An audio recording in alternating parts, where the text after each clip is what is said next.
Hello বন্ধুরা, welcome to my channel reaction আসার। বন্ধুরা, আমি আবার এসে গেছি আপনাদের জন্য নতুন একটি মুভির বিবরণ নিয়ে। সেটি হচ্ছে দ্য ওয়ার্ল্ড অফ থামা। থামা, যেটাকে নতুন একটি হিন্দি মুভি আমরা সবাই জানি, যেটা ইউনিভার্স ছিল ম্যাডককের।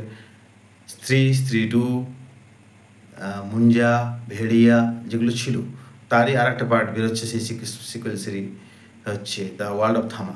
থামাতে এই মুভিটিতে কাজ করছে আয়ুষ্মান খুরানা, রশ্মিকা, না আমাদের হচ্ছে নওয়াজুদ্দিন সিদ্দিকী, পরেশ রাউল। তো মোটামুটি ভালো ভালো অ্যাক্টরই অনেকে কাজ করছেন এবং এদের বাজেট অনেকটাই বেশি দেখে মনে হচ্ছে, এবং গ্রাফিক্স এবং যে ভিএফএক্স যেগুলো আমরা বলছি সেগুলো খুবই ভালো আছে, দেখতে লাগলাম।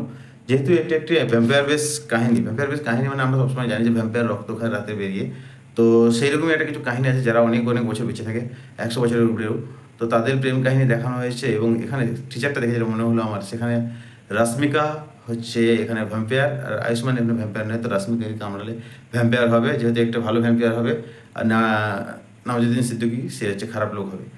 তো জাস্ট কাহিনীটা দেখে যেন মনে হলো যে ভেড়িয়া সিনেমার মতো। ভেড়িয়াতে যেরকম নায়িকাটা হচ্ছে তোমার প্রথমে ভেড়িয়া ছিল, তারপর বরুণ ধাওয়ান কামড়াতে সে ভেড়িয়াতে পরিণত হয় অমাবস্যাতে, তারপর সে ভেড়িয়া হয়ে যায়। এবং এখানেও সেই দেখা যাচ্ছে, এখানে একটু ভেড়িয়ার ঝলক আছে, কারণ আয়ুষ্মান খুরানাকে একটি সময় দেখানো হলো যেখানে তার পিঠে হচ্ছে তার ভেড়িয়ার চিড়ার দাগ আছে, এবং অ্যাকশন একটা সময় দেখানো হয়েছিল ভেড়িয়া তাকে চিরছে, মানে ধরেছে।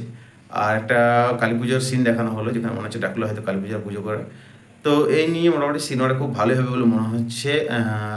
যেখানে আর একটা সিন দেখানো হয়েছে যে আয়ুষ্মান খুরানাও একটা টাইম ভেরিয়া হয়ে গেছে, এই ভেরিয়া বলছি তোমার ড্রাকুলা হয়ে গেছে।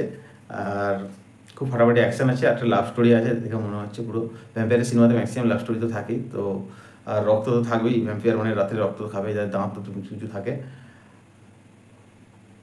তো দেখা যাক, টিজার এসে গেছে, টিজার খুব ভালোই লেগেছে, টিজার এডিটিংটাও খুব ভালো লেগেছে। ভ্যাম্পায়ার যেহেতু, সেহেতু তোমার থাম্বনেলে যে মানে সিনেমার নামটাও আছে সেটা রেড কালারের উপরে লিখেছে, এবং ব্লাড এখানে দেখিয়েছে, ব্লাডটা শুরু করেছে, মানে কখন দেখাচ্ছে হয়তো এরা কখনো ব্লাড খাচ্ছে। তো দেখা যাক ম্যাডককের যে আর একটা সিরিজ আসছে দ্য ওয়ার্ল্ড অফ থামা কেমন হয়। এই টিজারটা এখন এরা বের করে দিয়েছে আজকে। তো নেক্সট এরপর টেলটা কখন আসে সেটাও আমরা রিভিউ করবো, কেমন লেগেছে বলবো। তো আমার তো টিজারটা খুব ভালো লেগেছে, আপনাদের কেমন লেগেছে বলবেন। আর আমাদের কাছাকাছি যখন সিনেমাটি বেরোবে দিওয়ালির সময় কখন কোথায় লাগছে সেটাও আমি অবশ্যই আপনাদেরকে জানাবো। থ্যাংক ইউ বন্ধুরা।